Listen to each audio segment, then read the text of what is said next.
नमस्कार, आशा करते हैं आप सभी लोग अच्छे होंगे। आज हम लोग पढ़ेंगे चैप्टर संख्या 4 वायु।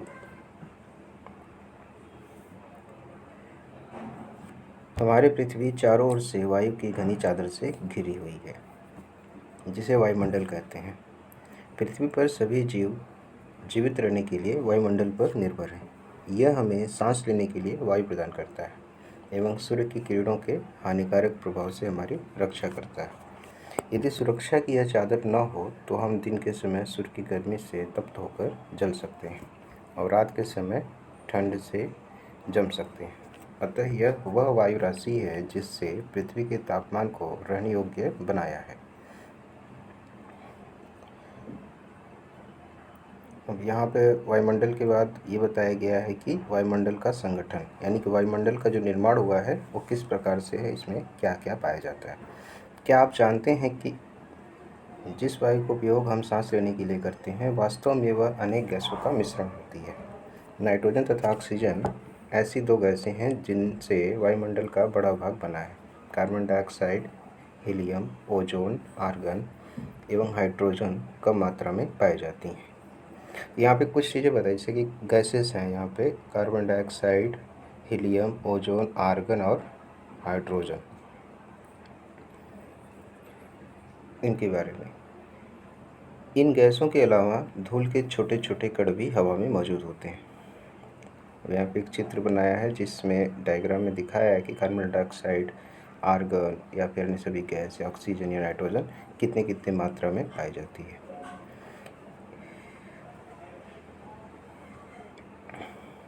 चित्र 4.1 में वृत्तारेख दिया गया है जिसमें वायु के विभिन्न संघटकों के प्रतिशत दर्शाए गए हैं। नाइट्रोजन वायु में सर्वाधिक पाई जाने वाली गैस है।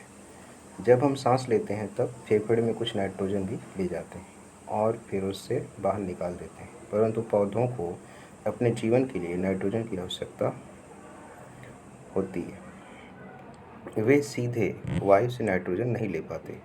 मृदा तथा कुछ पौधों की जड़ों में रहने वाले जीवाणु वायु से नाइट्रोजन लेकर इसका स्वरूप बदल देते हैं, जिससे पौधे इनका प्रयोग कर सकें। तो इसमें नाइट्रोजन गैस के विषय में बताया गया है कि नाइट्रोजन गैस जो है, ये खास बात इसमें एक है कि ये पौधों के लिए विशेष बताया कि पौधों को भी नाइट्रोजन की आवश्यकता होती है, परंतु पौधे जो होते हैं वो नाइट्रोजन को सीधे वायु से नहीं ले पाते।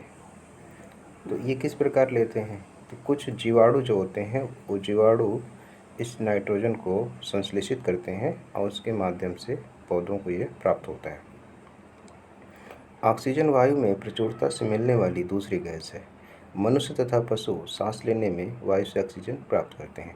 हरे पादप प्रकाश संश्लेषण द्वारा ऑक्सीजन उत्पन्न करते हैं। इस प्रकार वायु में ऑक्सीजन की मात्रा समान बनी रहती है। यदि हम वृक्ष काटते हैं तो यह संतुलन है वो बिगड़ जाता है। ऑक्सीजन के बारे में बताया, ऑक्सीजन जीवनदायिनी गैस है। तो इसमें कुछ प्रक्रियाएं बताया, जैसे कि प्रकाश संश्लेषण द्वारा ऑक्सीजन को उत्पन्न करना। तो कौन करता है ऐसी क्रियाएं, प्रकाश संश्लेषण की? तो प्रकाश संश्लेषण की क्रियाएं पौधे करते हैं और पौधों के माध्यम से ऑक्सीजन की मात्रा बनी रहती है। कार्बन डाइऑक्साइड अन्य महत्वपूर्ण गैस है। हरे पादप अपने भोजन के रूप में कार्बन डाइऑक्साइड का प्रयोग करते हैं और ऑक्सीजन वापस देते हैं। मनुष्य और पशु कार्बन डाइऑक्साइड बाहर निकालते हैं। मनुष्य तथा पशुओं द्वारा बाहर छोड़े जाने वाली कार्बन डाइऑक्साइड की मात्रा पादपों द्वारा प्रयोग की जाने वाली गैस के बराबर होती है, जिससे यह संतुलन बना रहता है। परंतु यह संतुलन कोयला तथा खनिज तेलों आदि ईंधनों के जलाने से गड़बड़ा जाता है। वे वायुमंडल में प्रतिवर्ष करोड़ों टन कार्बन डाइऑक्साइड की बढ़ोतरी करते हैं। परिणामस्वरूप कार्बन डाइऑक्साइड का बढ़ा हुआ आयतन पृथ्वी पर मौसम तथा जलवायु को प्रभावित करता है। तो यहाँ पे ये अखबारों की कटिंग दी गई है। अखबारों की कटिंग के माध्यम से इसमें ये दिखाया गया है कि किस प्रकार से कार्बन डाइऑक्साइड के कारण समस्याएं पृथ्वी पर बढ़ रही हैं, और इस बात को हमको आसानी से समझने के लिए थोड़ा और एक्सप्लेन किया है। जैसे कार्बन डाइऑक्साइड के विषय में बताया है कि ये समस्याएं आती क्यों आखिर। तो कार्बन डाइऑक्साइड वायुमंडल में फैलकर पृथ्वी से विकिरित ऊष्मा को पृथ्वी पर रोककर ग्रीन हाउस प्रभाव पैदा करती है। इसलिए इसे ग्रीन हाउस गैस भी कहते हैं। और इसके अभाव में धरती इतनी ठंडी हो जाती है कि इस पर रहना असंभव होता है। किंतु जब कारखानों एवं कार के धुएं से वायुमंडल में इसका स्तर बढ़ता है, तब इस ऊष्मा के द्वारा पृथ्वी का तापमान बढ़ता है। इसे भूमंडलीय तापन कहते हैं। तापमान में इस वृद्धि के कारण पृथ्वी के सबसे ठंडे प्रदेश में जमी हुई बर्फ पिघलती है, जिसके परिणाम स्वरूप समुद्र के जलस्तर में वृद्धि होती है, जिससे तटीय क्षेत्रों में बाढ़ आ जाती है। दीर्घ अवधि में इसके कारण जलवायु में अत्यधिक परिवर्तन हो सकता है, जिसके फलस्वरूप कुछ पौधे एवं कुछ पशु लुप्त हो सकते हैं। तो ये कार्बन डाइऑक्साइड के कारण होने वाली ग्लोबल वार्मिंग और उसके कारण होने वाले प्राकृतिक आपदाओं जैसे बाढ़ और भूस्खलन या हिमस्खलन इत्यादि, और उनके माध्यम से पशु पक्षी या फिर जीव जंतुओं का होने वाला नुकसान या फिर जलवायु परिवर्तन जैसी घटनाएं के विषय में बताया गया है कि किस प्रकार से बढ़े हुए कार्बन डाइऑक्साइड की मात्रा पृथ्वी पर जीवन को कठिन बनाती है अथवा उसके लिए समस्या, जीवों के लिए समस्या खड़ी करती है। तो यहाँ पे एक बात और है कि यहाँ पे बात बताइए कि जब वायु गर्म होती है तो वह फैलती है और हल्की होकर ऊपर उठती है। ठंडी वायु सघन और भारी होती है, इसलिए इसमें नीचे रहने की प्रवृत्ति होती है। गर्म वायु के ऊपर उठने पर आसपास के क्षेत्रों से ठंडी वायु रिक्त स्थान को भरने के लिए वहां आ जाती है। इस प्रकार वायु चक्र चलता रहता है। तो ये वायु चक्र के विषय में बताया इसमें। ये अखबार की कटिंग्स हैं, जैसे top scientist offers way out of global warming, warming unstoppable, carbon dioxide level at 8 lakh years high. ये एक मैप बनाया है जिसमें दिखाया है कि कार्बन डाइऑक्साइड की वजह से जो ग्लोबल वार्मिंग का इफ़ेक्ट है, उसका जो प्रोजेक्शन है वो किस प्रकार से विश्व मानचित्र पर वैरी कर रहा है, कैसे विश्व के देशों को प्रभावित कर रहा है। ग्लोबल सनस्क्रीन लाइकली थीन्ड, तो इसके विषय में बताया। हीट के विषय में ग्लोबल वार्मिंग पृथ्वी को बनाया है, उस पर हीट निकलते हुए दिखाया है। The winter was warmest on record US, यानी यूनाइटेड स्टेट अमेरिका के कोई अखबार है या उसके विषय में बताया जा रहा है। Global warming can bring back Jurassic era, जो जुरासिक एरा जिसे हम लोग डायनासोर का एरा कहते हैं, तो कह रहे हैं कि ग्लोबल वार्मिंग के कारण हो सकता है इन फ्यूचर तापमान इस स्तर का बढ़ जाए कि आग उगलने वाले डायनासोर आ जाएं। तो ऐसा कभी कभी चीज़ों को बहुत बढ़ा चढ़ा के दिखाने के लिए किया जाता है। फिर भी ग्लोबल वार्मिंग एक बहुत बड़ा इशू है। पढ़े मनन करें, क्या भूमंडलीय तापन आज के विश्व में गंभीर समस्या है? बिल्कुल आज एक गंभीर समस्या है, और इसको हम लोग थोड़ा सा 1 मिनट के लिए एलेबरेट करते हैं, क्योंकि बहुत सारे कॉन्सेप्ट इसमें आ गए हैं। तो हम लोग एक छोटा सा डायग्राम बना के चीज़ों को देख लेंगे।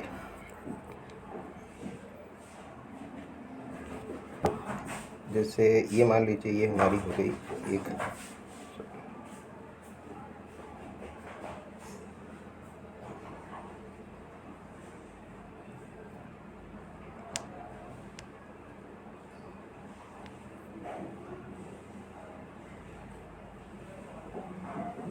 ठीक है, ये बोलो। जैसे ये मान लीजिए हमारी एक पृथ्वी का एक लेयर हो गई। हमारी पृथ्वी पे क्या है, एक मान लीजिए कि पेड़ हो गया, कोई ये पेड़ हो गए बहुत सारे, और पौधे हो गए, यहाँ पे सूरज हो गया, सन, यहाँ पे मनुष्य हो गए, जानवर हो गए। ये जिस तरीके से हमने इसमें क्या किया, जानवर बना दिया। तो अब होता क्या है कि इस सन के वजह से सन से लाइट आती है और पौधे होते हैं, पौधे हमें ऑक्सीजन देते हैं। प्रकाश संश्लेषण की वजह से हमें ऑक्सीजन मिलती है। तो सनलाइट या फिर इनसे, तो ये जो जीव होते हैं ये अपने से क्या निकालते थे, ये कार्बन डाइऑक्साइड निकालते हैं। ये निकालते हैं कार्बन डाइऑक्साइड, और इस कार्बन डाइऑक्साइड के पौधे ग्रहण करते हैं सूर्य के प्रकाश में, और हमें वापस में ऑक्सीजन देते हैं। और आपको पता है कि कार्बन डाइऑक्साइड एक गर्म गैस होती है। तो जो गर्म गैस होती है वो धरातल पे क्या करती है, तो गर्म गैस जो होती है वो हल्की होती है, यानी कि ये अगर गर्म गैस है तो ये हल्की इस तरीके से होती है।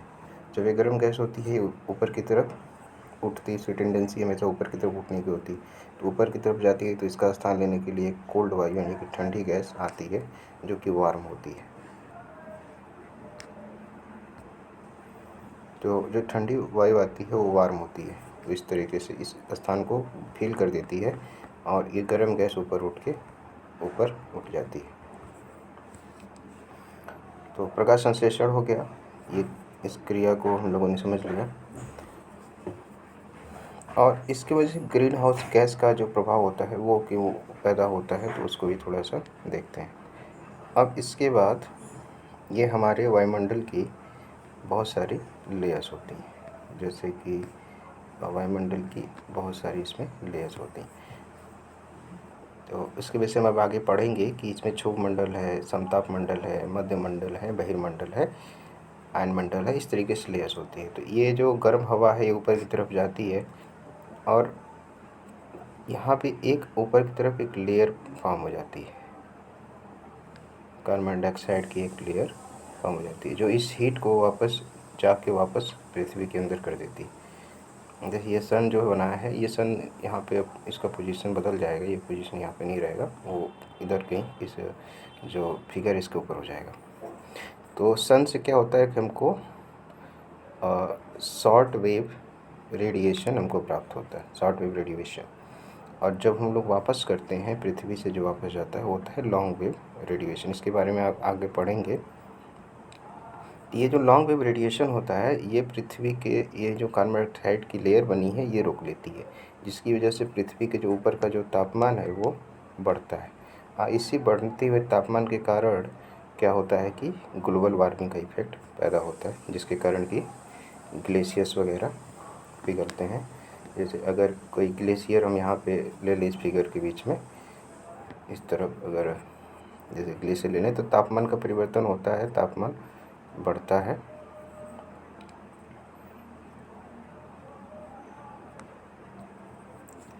तो तापमान बढ़ता है तो अगर ये पर्वत श्रृंखलाएं होती हैं तो पर्वत श्रृंखलाओं के ऊपर यहाँ पे जो ग्लेशियर होते हैं यानी कि जो स्वच्छ जल के स्रोत होते हैं सामान्य रूप से, तो उनसे जल पिघलता है तो मैदानी क्षेत्रों में वो आता है और इससे बाढ़ जैसी घटनाएं होती हैं, इससे जान माल की हानि होती है। तो इस तरीके की जो पूरा एक स्ट्रक्चर हमें बनता है वो सब कारण क्यों ऐसा हुआ, तो ये सब हुआ इस वजह से ताकि कार्बन डाइऑक्साइड की जो मात्रा है पृथ्वी के वायुमंडल में, जिसे हम 0.03% मान कहते हैं, वो बढ़ रही है, जिसकी वजह से ग्लोबल वार्मिंग जैसी घटनाएं घटित हो रही हैं।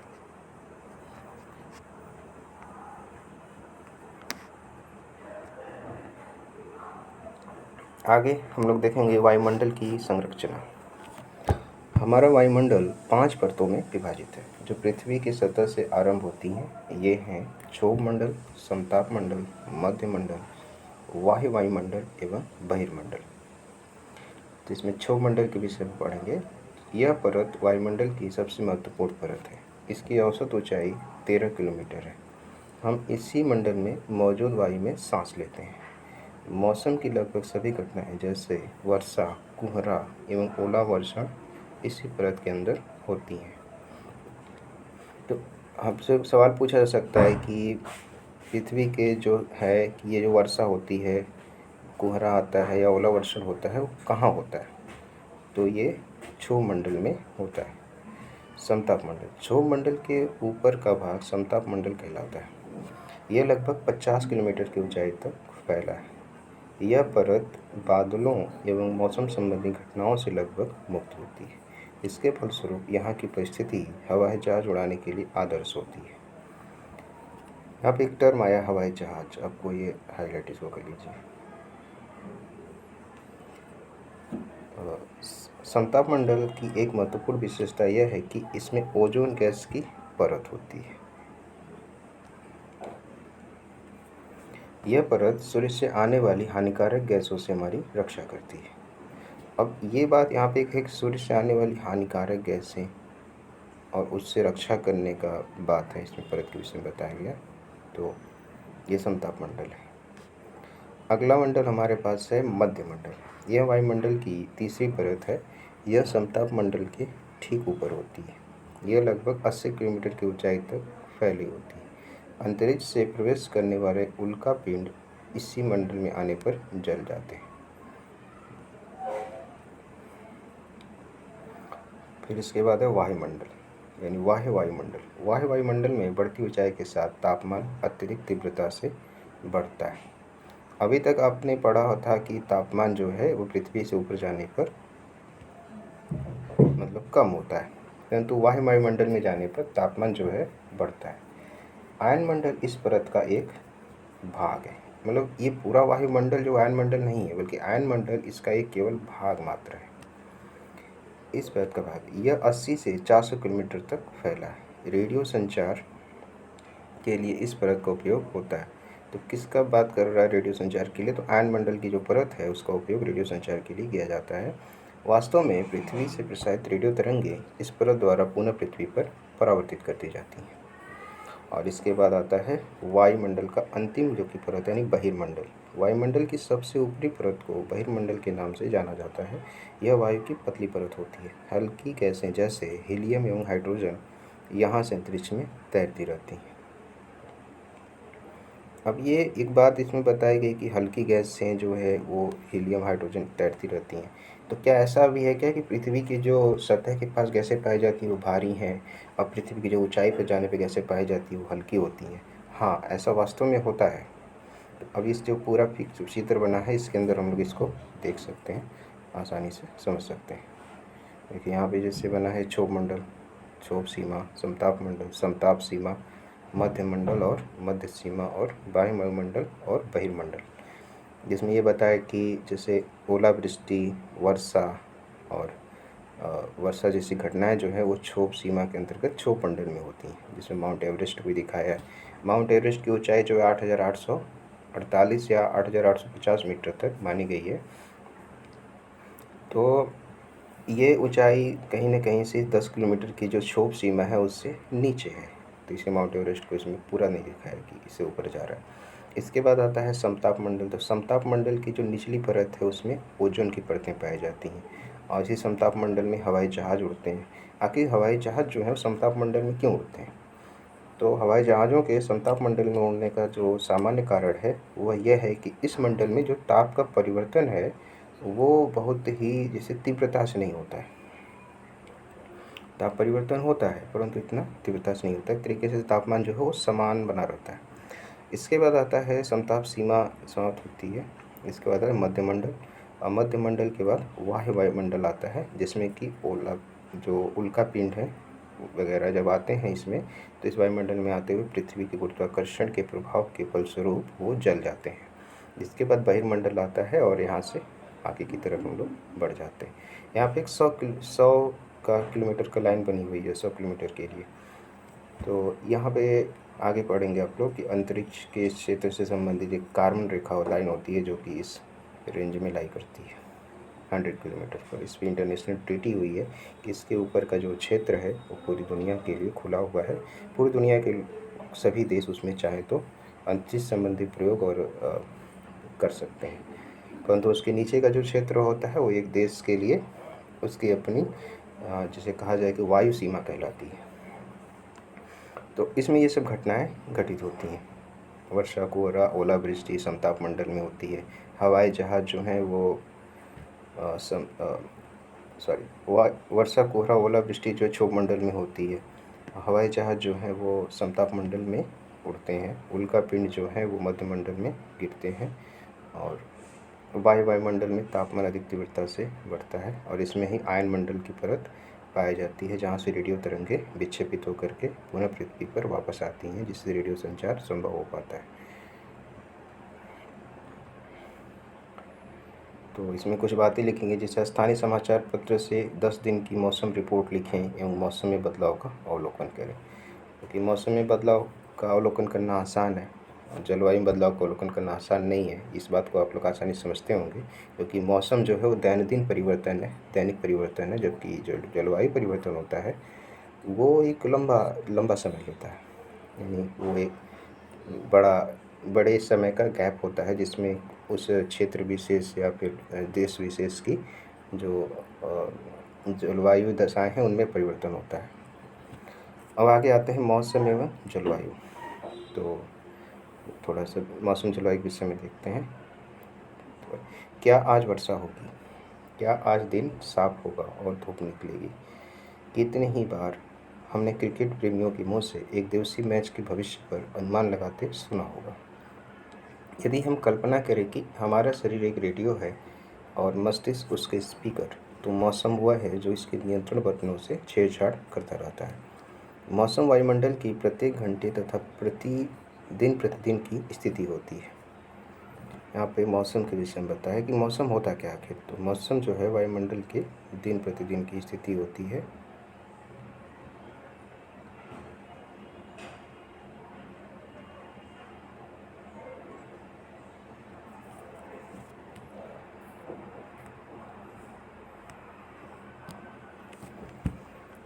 आर्द्र एवं गर्म मौसम किसी को भी चिड़चिड़ा बना सकता है। अच्छा हवादार मौसम हमें आनंद देता है और हम घूमने की योजना भी बना सकते हैं। मौसम नाटकीय रूप से दिन प्रतिदिन बदलता है, किंतु दीर्घकाल में जब किसी स्थान का औसत मौसम उस स्थान की जलवायु बताता है। क्या आप क्या अब आप समझ गए हैं कि हम मौसम का दैनिक पूर्वानुमान क्यों करते हैं? जो हम अखबारों में मौसम के रोज़ की मौसम की जानकारी आखिर देते क्यों हैं? यदि ये रोज़ परिवर्तित नहीं होता तो इसकी जानकारी रोज़ देना मतलब लाभदायक नहीं होता। तो आगे हम लोग देखेंगे तापमान के विषय में। बताया कि तापमान क्या है। आप प्रतिदिन जिस तापमान का अनुभव करते हैं वह वायुमंडल का तापमान होता है। वायु में मौजूद ताप एवं शिथिलता के परिमाण को तापमान कहते हैं।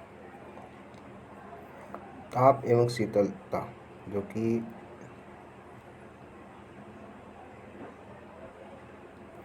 ताप और शीतलता यदि ताप एक गर्म होना, शीतलता यानी कि ठंडा होना, तो इन दोनों का जो एक अंतर होता है उसी को हम लोग तापमान कहते हैं। वायुमंडल का तापमान केवल दिन और रात में ही नहीं बदलता बल्कि ऋतुओं के अनुसार भी बदलता है। शीत ऋतु की अपेक्षा ग्रीष्म ऋतु ज़्यादा गर्म होती है। ये तो सामान्य रूप से हम इसको समझ सकते हैं। यहाँ पे चित्र में कुछ बनाया गया है, जैसे एक देखिए तापमापी बनाए, ये तापमान मापता है। वायुदाब मापी बनाए, वायुदाब मापता है। ये वर्षा मापी बनाए, वर्षा की मात्रा मापता है। वात दिक्दर्शी बनाए, पवन की दिशा दर्शाता है। इससे पहले पिछले चैप्टर में या उसके पीछे वाले में भूकंप लेखी के बारे में पढ़े होंगे। उसको हम लोग सिस्मोमीटर कहते हैं, जिससे भूकंप की तीव्रता मापते हैं। इस प्रकार के बहुत से मापक यंत्र होते हैं जिनके विषय में जानकारी होना आवश्यक है। आतपन एक महत्वपूर्ण कारक है जो तापमान के वितरण को प्रभावित करता है। सूर्य से आने वाली वह ऊर्जा जिसे पृथ्वी रोक लेती है आतपन कहलाता है। अब ये बात है कि सूर्य से आने वाली ऊर्जा क्या कुछ ऐसा भी है जिसे पृथ्वी रोक लेती है? हाँ, तो उसे हम लोग आतपन या सूर्यातप कहते हैं। इसके बारे में भी हम लोग समझेंगे।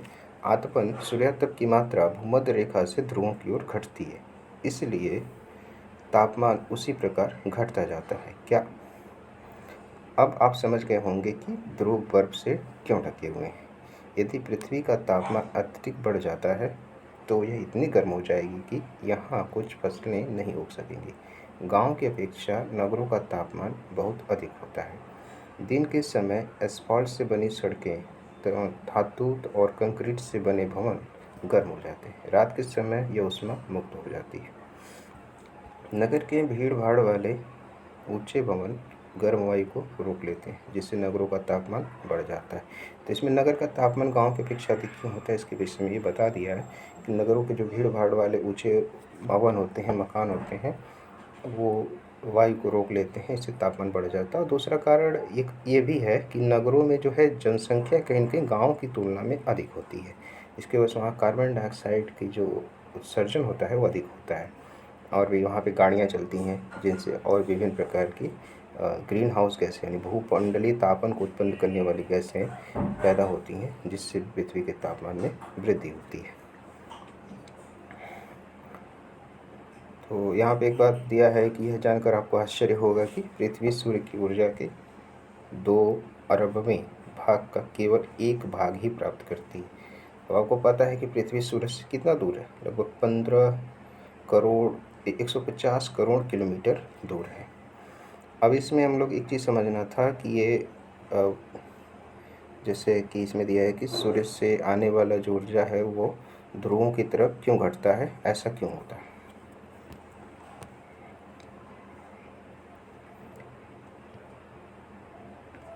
तो अगर हम लोग इस एक लाइन ऐसे ड्रॉ करें, ठीक है, इस लाइन के इस बीच वाले भाग को हम लोग भूमध्य रेखा मान लेते हैं। तो भूमध्य रेखा और इन दोनों पॉइंट को हम लोग इसको उत्तरी ध्रुव मान लेते हैं और इसको दक्षिण ध्रुव मान लेते हैं, और इसको हम लोग भूमध्य रेखा मान लेते हैं। तो सूर्य जो है वो उत्तरी ध्रुव से दक्षिणी ध्रुव के बीच में गति करता रहता है। तो जो सूर्य होता है वो इसमें उत्तर और दक्षिण दो पॉइंट हमने इसमें ले लिया है, और इसमें हम लोग अब थोड़ा सा कलर को चेंज करते हैं। तो जो सूर्य हमारा है वो उत्तरी ध्रुव की तरफ, ये जो कर्क रेखा हमारी गई है 23 से 1/2 पे, और नीचे की तरफ जो कि मकर रेखा गई है 23 से 1/2 पे, इन दोनों रेखाओं के बीच ही सूर्य भ्रमण करता रहता है उत्तर और दक्षिण में। इसलिए वो कभी ये जो हमारी मतलब कि इसको अगर हम लोग कर्क रेखा कहते हैं और इसको मकर रेखा कहते हैं, तो इसके बाद वाले भाग में जो सूरज आगे नहीं जाता है, तो इसलिए उत्तरी ध्रुव और दक्षिणी ध्रुव पर सूर्य का प्रकाश कभी सीधा नहीं पड़ता है, तिरछा पड़ता है। तो इसलिए यहाँ पर 6 महीने दिन और 6 महीने रात होती है, अथवा यहाँ पर 6 महीने रात होने की वजह से मौसम ठंडा होता है, जिससे कि बर्फ़ के जमने की जो संभावना होती है बढ़ जाती है, इसमें वहाँ बर्फ़ जमी रहती है अक्सर। इसके बीच में प्रकाशिक क्षेत्र होता है जहाँ पे सूर्य पूरे वर्ष भर लगभग लंबवत पड़ता है, इसलिए यहाँ पे तापमान अधिक होता है, और यहाँ पे तापमान अधिक होने सूर्य तप की अधिक मात्रा भी प्राप्त होती है। तो यदि हम लोग एक चार्ट छोटा सा बनाएं कि सूर्य तप की आखिर मात्रा ये परिवर्तित किस तरीके से होती है, तो यदि हम देखें तो सूर्य तप की मात्रा जो यहाँ पे सर्वाधिक होती है और यहाँ पे न्यूनतम होती है। इक्वेटर पर सूर्य तप की मात्रा अधिक होती है भूमध्य रेखा पर, और उत्तरी और दक्षिणी ध्रुव पर सूर्य तप की जो मात्रा होती है कम होती है, और ग्रेजुअली यानी कि सतत रूप से ये घटती चली जाती है।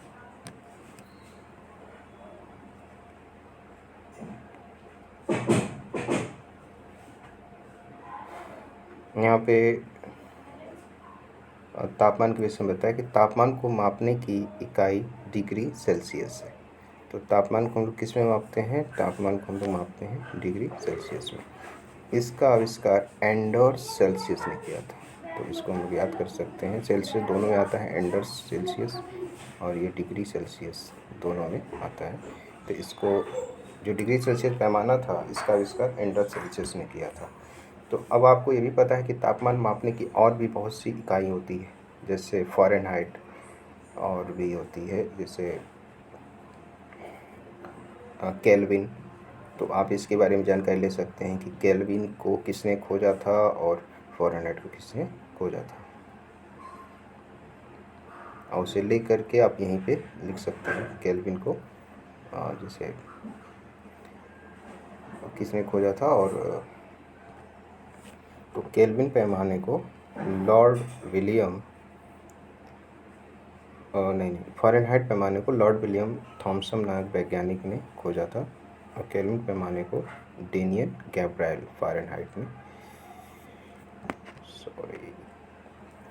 ने खोजा था। आगे देखते हैं वायुदाब।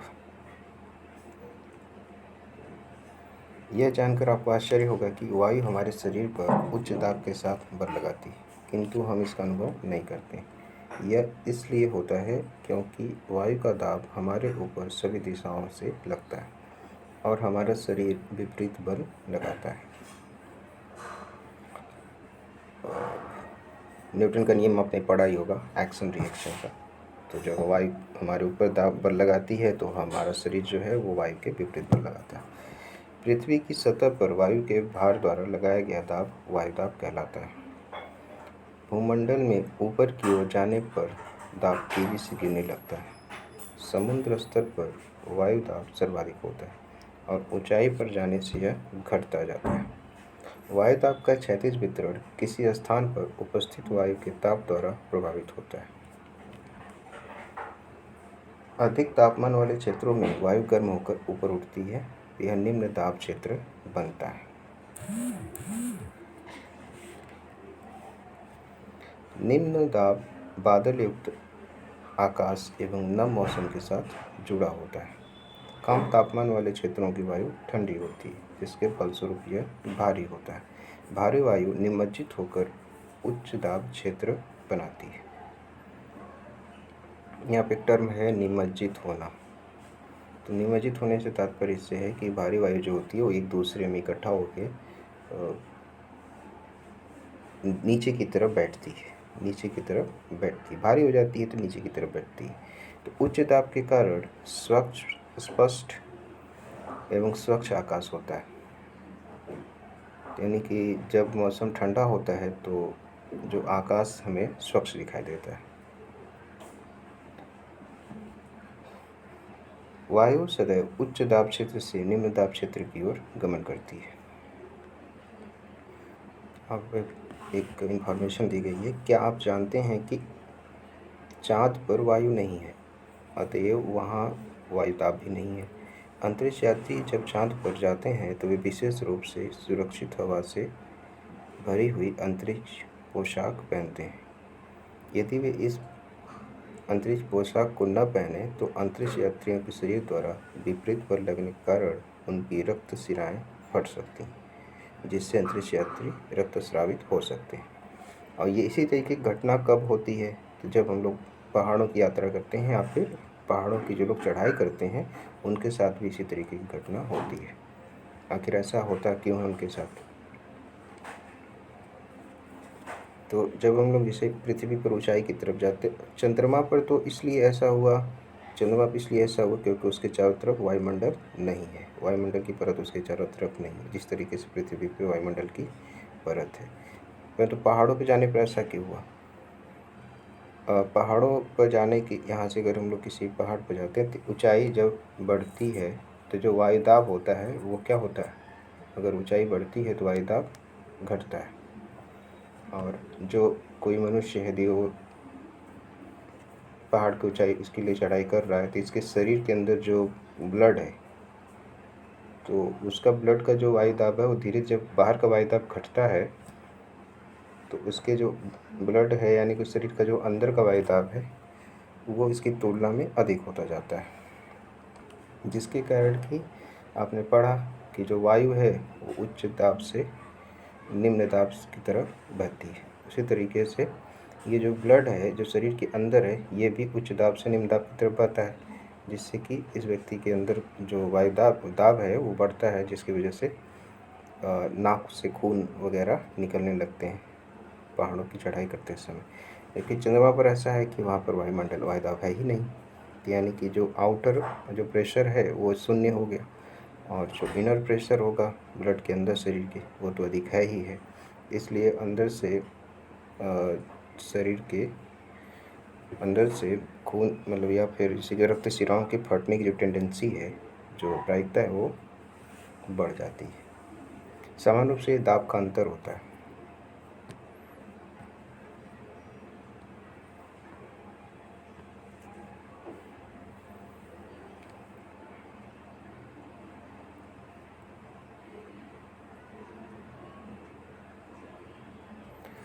पवन, उच्च दाब क्षेत्र से निम्न दाब क्षेत्र की ओर वायु की गति को पवन कहते हैं। आप पवन को काम करते देख सकते हैं। जब यह सड़क पर गिरी पत्तियों को उठाती अथवा तूफान के समय पेड़ों को उखाड़ देती है। कभी कभी जब पवन धीरे धीरे बहती है तो आप इसे महीन धूल या धुएं को उड़ाते देख सकते हैं। कभी कभी पवन इतनी तेज होती है कि इसके विपरीत दिशा में चलना कठिन हो जाता है। आपने अवश्य अनुभव किया होगा कि तेज पवन में छाता लेकर चलना आसान नहीं है। नीचे 3 अन्य उदाहरण सोचिए जब तेज पवन के कारण आपके लिए समस्या उत्पन्न हुई हो।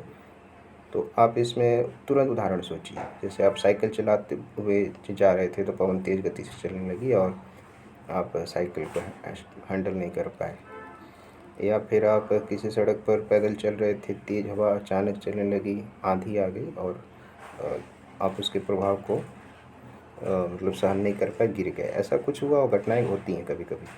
पवन को मुख्यतः 3 प्रकार से विभाजित किया जा सकता है। पवन का नाम उसके आने की दिशा के आधार पर निर्धारित होता है। उदाहरण के लिए पश्चिम से आने वाली पवन को पश्चिमी पछुआ पवन कहते हैं, पश्चिमी या पछुआ पवन कहते हैं। पूरब से आने वाली पवन को पूर्वी पवन कहते होंगे। तो यहाँ पे पवनों के विषय में बताया है कि अस्थायी पवनें, मौसमी पवनें, स्थानीय पवनें। तो स्थानीय पवनें कौन सी हैं? व्यापारिक पश्चिमी एवं पूर्वी पवनें अस्थायी पवनें हैं। ये वर्ष भर लगातार निश्चित दिशा में चलती रहती हैं। तो ये बराबर चलती रहती हैं, इनमें परिवर्तन नहीं होता है, पूरे साल चलती हैं।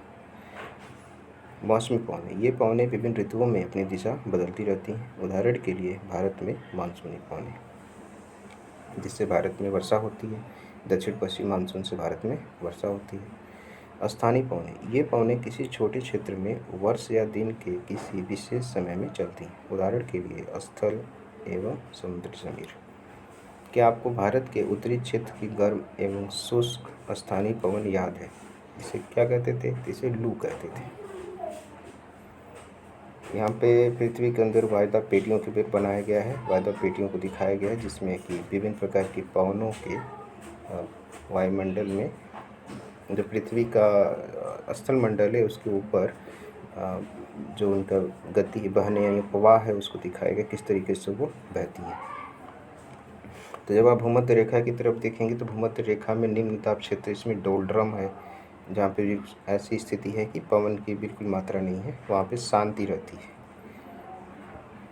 पवन उन वहाँ पे न के बराबर लगभग ऐसा है कि बहती है। इसके ऊपर की तरफ जाएंगे तो उत्तर पूर्वी व्यापारिक पवनें बहती हैं। उत्तर पूर्वी व्यापारिक पवनें क्यों कहा इसे? क्योंकि ये उत्तरी ध्रुव की तरफ से आ रही हैं और ये एक किधर जा रही हैं? ये पश्चिम की तरफ बह रही हैं। और इसके आप दक्षिण में देखेंगे, इसके ऊपर की तरफ आप बढ़ेंगे तो उपोष्ण उच्च दाब अक्षांश, जिसे हॉर्स यानी कि अक्षांश कहते हैं, ये 30 डिग्री उत्तर से 35 डिग्री उत्तर के बीच में होता है।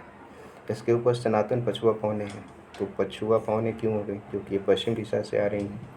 तो पश्चिम दिशा से आ रही हैं, किधर जा रही हैं? पूरब की तरफ जा रही हैं।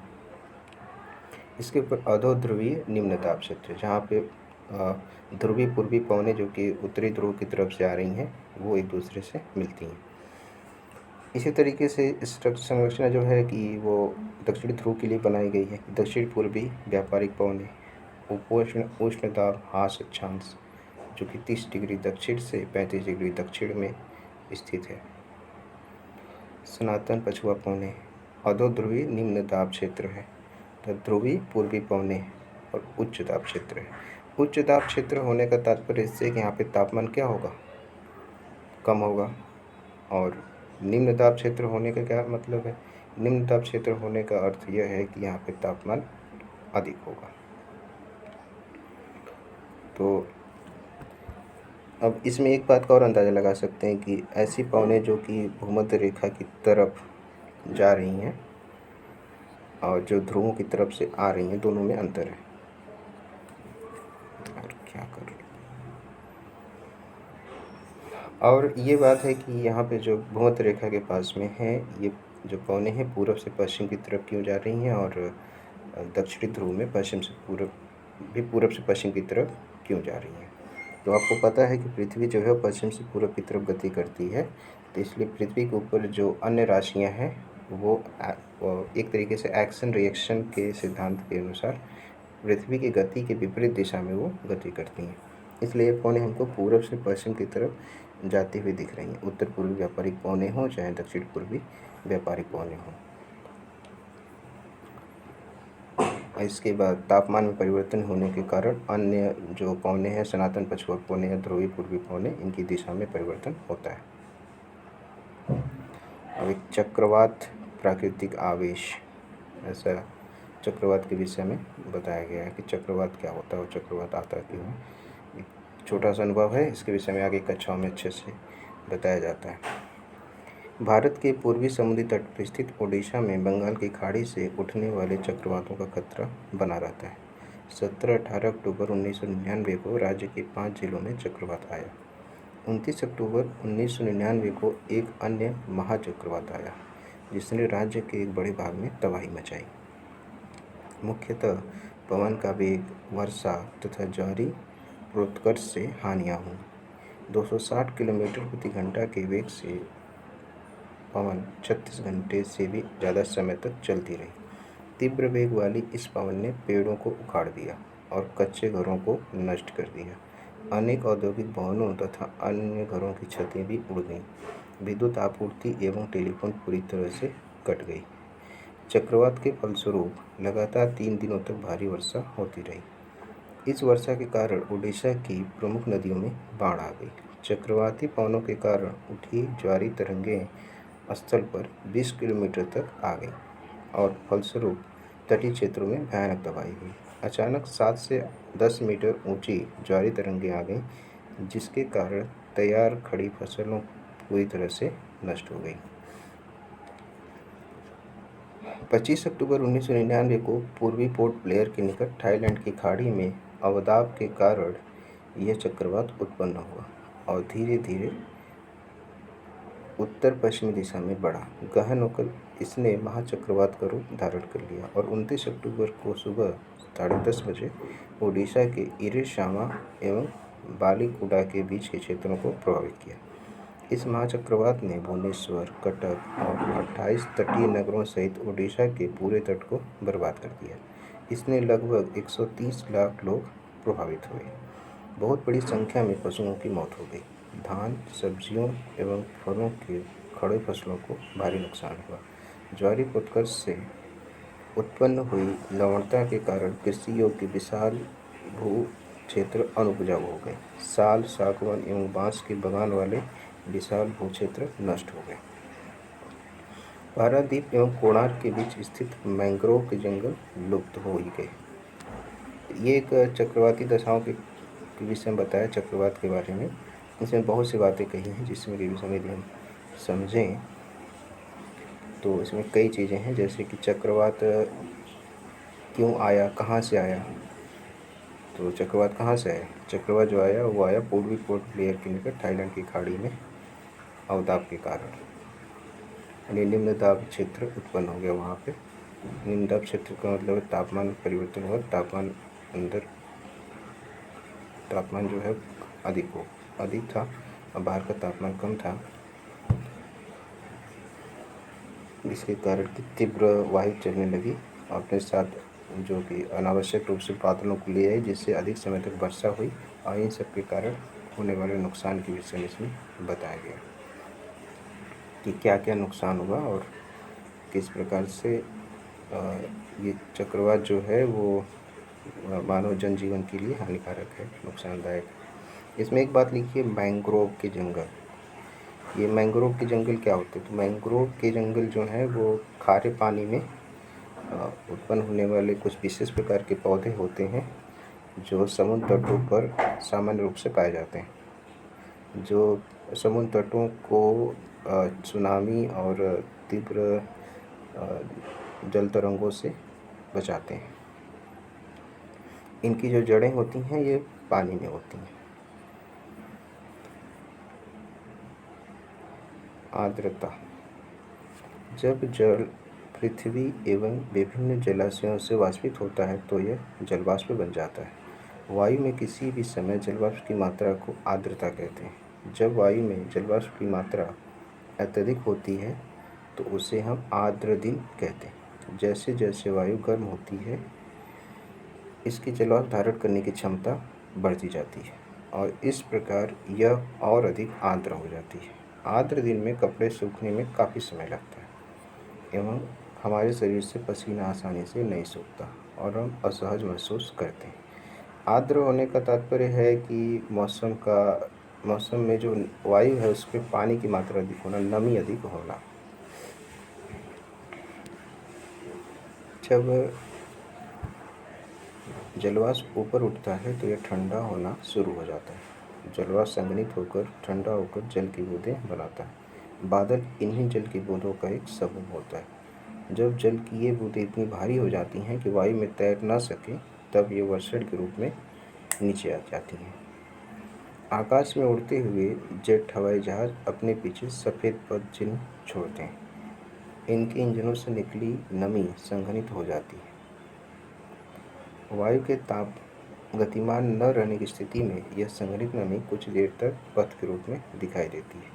पृथ्वी पर जल के रूप में गिरने वाला वर्षा वर्षा कहलाता है। ज़्यादातर भौम जल वर्षा जल से ही प्राप्त होता है। पौधे जल संरक्षण में मदद करते हैं। जब पहाड़ी पार्श्वों से पेड़ काटे जाते हैं तो वर्षा जल अनावृत पहाड़ों से नीचे बहता है एवं निचले इलाकों में बाढ़ का कारण बनता है। क्रियाविधि आधार पर वर्षा के 3 प्रकार होते हैं: संवहनी वर्षा, पर्वतीय वर्षा एवं चक्रवाती वर्षा।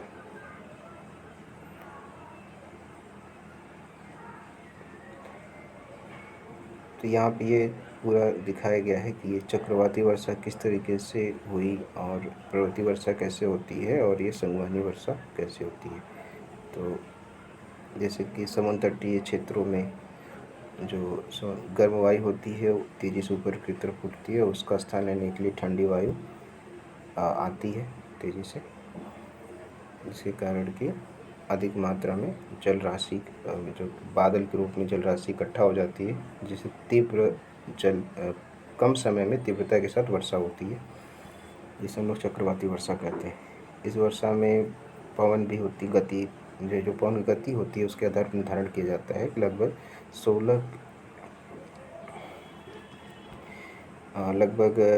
120 से 140 किलोमीटर प्रति घंटा की गति से पवन इसमें चलती है।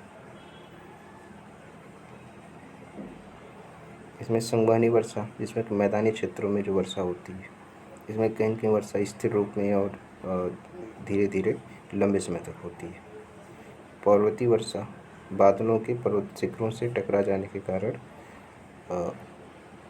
जो वर्षा होती है पर्वतीय क्षेत्रों में उससे हम लोग पर्वतीय वर्षा कहते हैं। पर्वतीय क्षेत्र होने का तात्पर्य इससे है कि पर्वत की जो ढाल है उसके नीचे की तरफ जो क्षेत्र होते हैं, पर्वत के जो पादों में क्षेत्र होते हैं, इस तरीके से पैर का मतलब है कि समतलीय क्षेत्र। पौधे तथा जीव जंतुओं के जीवित रहने के लिए वर्षा बहुत महत्वपूर्ण है। इससे धरातल को ताज़ा जल प्रदान होता है। यदि वर्षा कम हो तो जल की कमी तथा सूखा हो जाता है। इसके विपरीत अगर वर्षा अधिक हो तो बाढ़ आ जाती है, जो कि सूखा और बाढ़ दोनों ही कहीं न कहीं से जनजीवन के लिए हानिकारक है, जनजीवन के लिए खतरनाक है। वर्षण के दूसरे रूप हिम, सहिम वृष्टि तथा ओला है। सहिम वृष्टि का तात्पर्य इससे है कि बर्फ के जो ओला के साथ वर्षा का होना। इसमें अभ्यास प्रश्न दिया है जिससे कि वायुमंडल क्या है। वायुमंडल का अधिकतर भाग किन 2 गैसों से बना है? तो वायुमंडल का अधिकतर भाग ऑक्सीजन और नाइट्रोजन 2 गैसों से बना है। अब इसमें ये भी याद कर सकते हैं कि वायुमंडल में जो गैसेस हैं उनका मतलब कि उनका क्रम कैसा है कि कौन सी गैसेस वायुमंडल में अधिक मात्रा में है। तो जैसे हम लोग कहें तो नाइट्रोजन सबसे अधिक है, नाइट्रोजन के बाद ऑक्सीजन सबसे अधिक है, इसके बाद कार्बन डाइऑक्साइड गैस सबसे अधिक है, फिर आर्गन गैस अधिक है। तो इस तरीके से इस क्रम को हम लोग याद कर सकते हैं।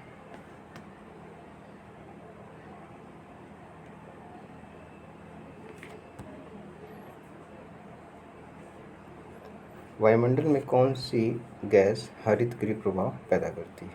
तो कार्बन डाइऑक्साइड गैस जो है वो हरितगृह प्रभाव पैदा करती है। मौसम किसे कहते हैं?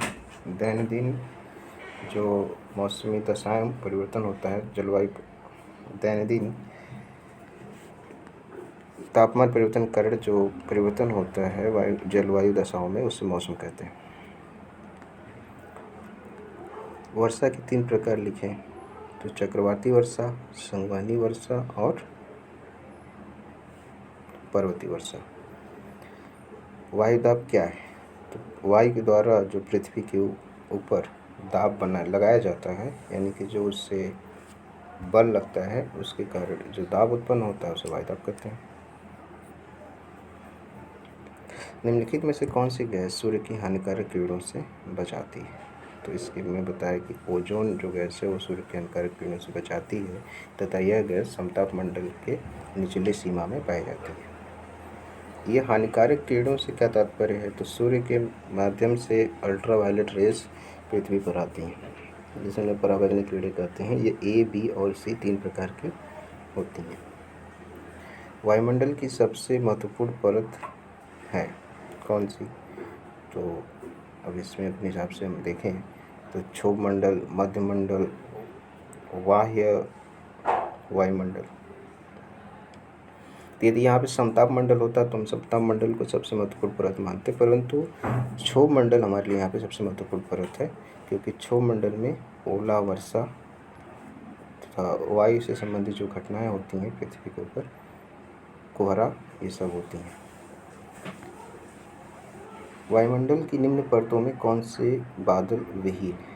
तो इसमें समताप मंडल जो है बादल विहीन है। बादल विहीन होने के कारण यहाँ पे वायु जहाज़ों का परिवहन आसान होता है।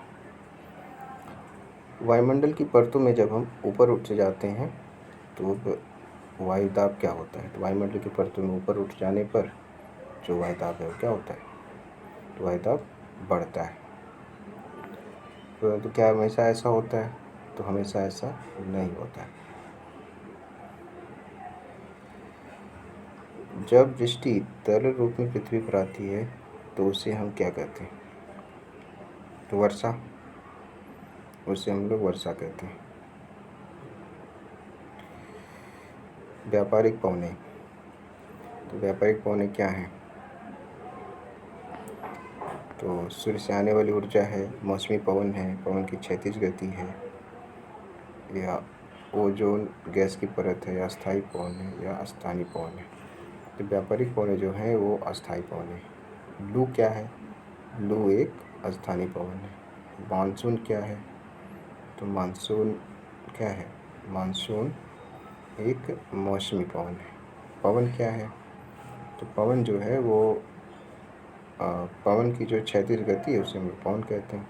तो बाकी यहाँ पे जो और ऑप्शन दिए हैं, जैसे ओजोन गैस की परत ये समताप मंडल में पाई जाती है, सूर्य से आने वाली ऊर्जा इसे आतपन कहते हैं, जो पृथ्वी अपने मतलब सिर्फ उसे उसको सिर्फ एब्जॉर्ब कर लेती है, जिससे कि पृथ्वी के धरातल का तापमान है वो बढ़ जाता है। आर्द्र दिन में गीले कपड़े सूखने में अधिक समय लगते हैं, क्योंकि आर्द्र दिन में आर्द्रता अधिक होती है, नमी वायु में अधिक होती है, इस कारण की नमी को वाष्पीकृत करने में अधिक समय लगता है। क्योंकि सूर्य की जो आर्द्र दिन होने का तात्पर्य इसी से है कि सूर्य का जो प्रकाश है वो कम है, उपलब्धता उसकी कम है। भूमध्य रेखा से ध्रुवों की ओर जाने पर आतपन की मात्रा घटती जाती है। इसके बारे में हम लोगों ने समझा था कि भूमध्य रेखा से ध्रुवों पर जाने पर आतपन की मात्रा क्यों घटती है? क्योंकि सूर्य का प्रकाश ध्रुवों की तरफ तिरछा पड़ता है तथा कर्क रेखा और मकर रेखा के बीच वर्ष भर में कभी न कभी लंबवत पड़ता है, जिसकी वजह से इन दो रेखाओं यानी कर्क रेखा और मकर रेखा के बीच के क्षेत्र में जो सूर्य का प्रकाश अधिक पड़ने की वजह से यहाँ पे आतपन अधिक होता है और ध्रुवों पर नहीं हो पाता है।